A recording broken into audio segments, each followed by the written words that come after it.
Sa iba pa pong mga balita, kay Pangulong Rodrigo Duterte na mismo nanggaling. Hindi tatalakayin sa ASEAN Summit ang arbitration ruling na pumabor sa Pilipinas kontra China sa usapin ng agawan sa West Philippine Sea. Tingin ng Pangulo hindi magagamit ang ruling para i-pressure ang China na itigil na ang pag-aangkin nito sa malaking bahagi ng South China Sea. Samantala, binaliwala naman ng Pangulo ang inihaing komunikasyon sa International Criminal Court para papanagutin siya sa di manoy extrajudicial killing sa bansa. Muli rin niyang binatikos ang ilang media organizations sa loob at labas ng bansa. Live mula sa Malacanang, may report si Cedric Castillo. Cedric. Yes, Jessica, bagaman nabigyan daw siya ng kopya ay hindi raw para pag-aksayahan pa ng panahon ni Pangulong Rodrigo Duterte ang inihain laban sa kanya sa International Criminal Court o ICC. Matapos ang pulong ni Pangulong Rodrigo Duterte kay Brunei Sultan Haji Hassanal Bolkiah, nagpa-ambush interview ang Pangulo sa media.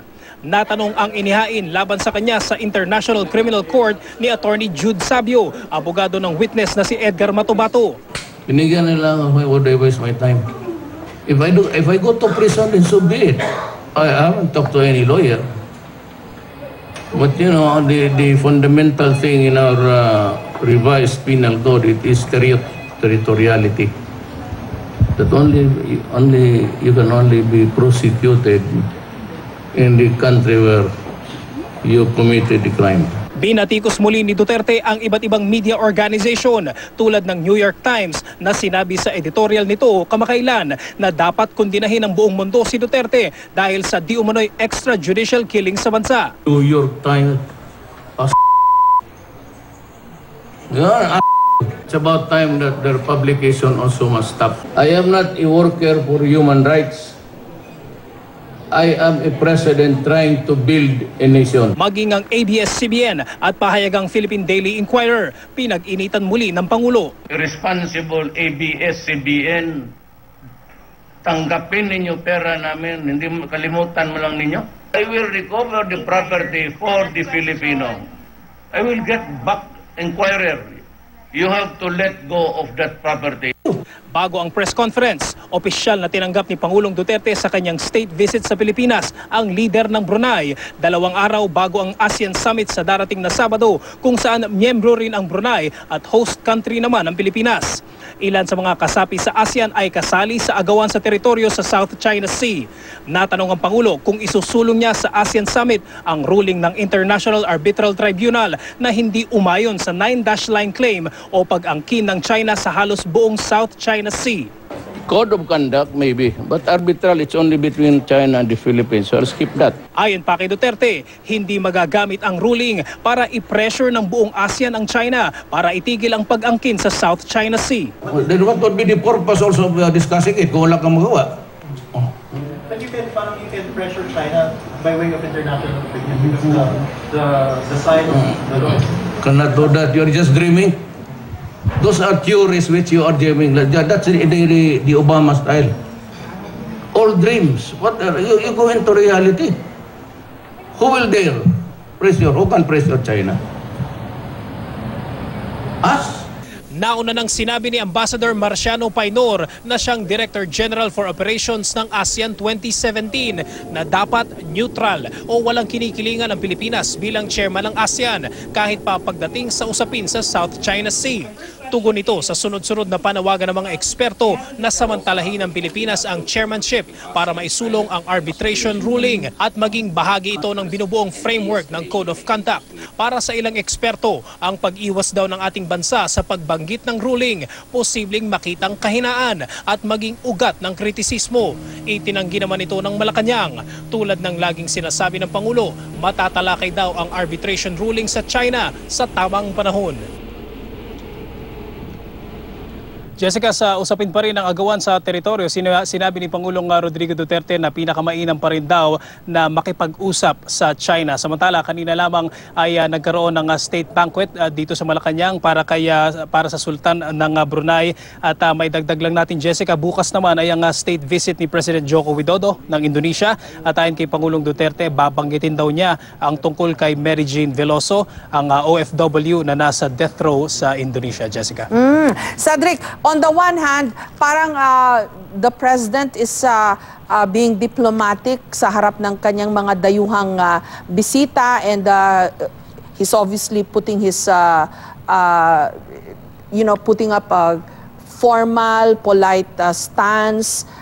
Tapos, on the one hand, pag tinanong naman siya sa iba't ibang mga issue, yung image ng Pilipinas sa abroad, yung burning issues of the day, parang katulad pa rin ng dati, no, yung mga binibitawan niyang salita. So walang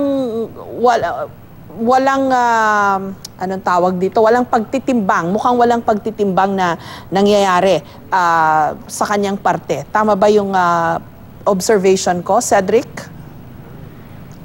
Well, yes, Jessica, tama yung sinasabi mo na kumbaga the president is being very diplomatic.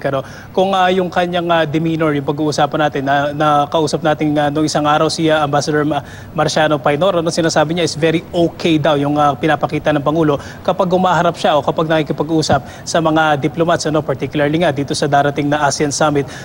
Kung patutungkulan naman natin, Jessica, itong yung issue ng agawan sa teritoryo o particularly yung South China Sea, ang sinasabi nga ng Pangulo is hindi daw ito dapat pag-usapan kasi ito ay sa pagitan ng Pilipinas at ng China, hindi raw sa pagitan ng ASEAN at ng China. Marirecall natin, Jessica, sa ASEAN na binubuo ng 10 members, kung hindi ako nagkakamali, 4 lamang dyan yung claimants doon sa South China Sea. So sabi ng Pangulo, hindi daw ito yung venue para pag-usapan ang agawan sa teritoryo, or particularly, Jessica, pala yung arbitration ruling na nakuha ng Pilipinas na hindi pumabor sa China, Jessica.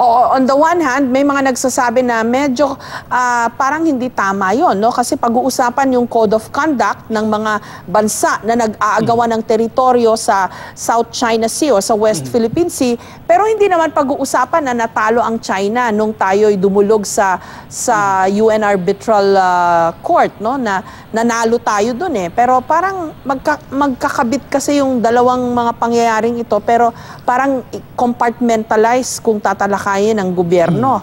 Ganun ba yon, Cedric?